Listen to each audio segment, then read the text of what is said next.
The aphrodisiac Spanish fly is surrounded by intrigue, mystery and notoriety, and for good reason. If this video doesn't quench your thirst for knowledge regarding this notorious sexual stimulant, then we highly advise heading over to the website linked in the description. Libido is a curious thing. One day it's up, the next day it's down. Sometimes it won't go away, other times it's non-existent.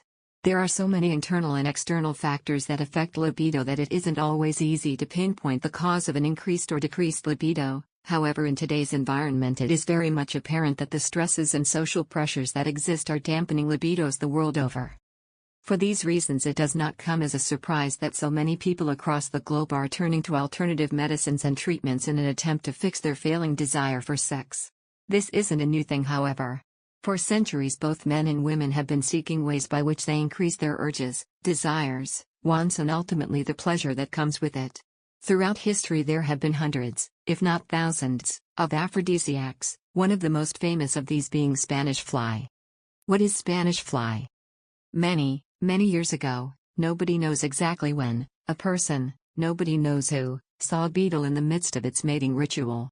During this ritual it released a white substance, and the more of this substance that was secreted, the more females the male attracted. From this the original Spanish fly was born. The bodies of the beetle were crushed up and used, first on animals, and then on humans. And it worked.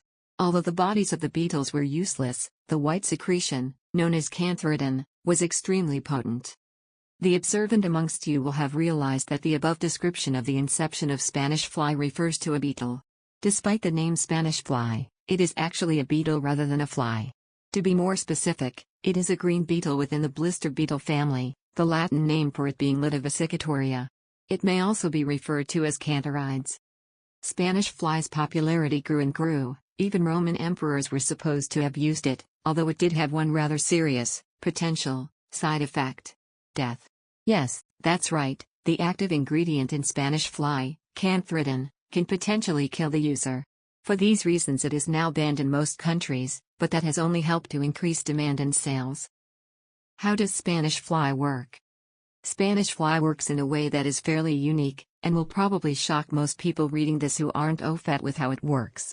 As mentioned above, Lytta Vesicatoria is a type of blister beetle, blister being the operative word here. The active ingredient, canthridin, is a powerful blistering agent and actually works by causing irritation to the body of whoever is using it. If applied to the genital area, then the user will experience a huge increase in blood flow, which supposedly increases the strength of erections, and how long they last, and the sensitivity of the clitoris.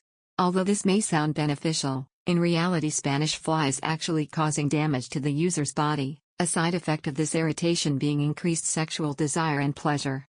There is no doubt that old Spanish fly is an extremely potent aphrodisiac and sex-enhancing agent. However, new products that don't contain canthridin, the active ingredient that causes the sexual effects, will be far safer, yet nowhere near as effective as the original.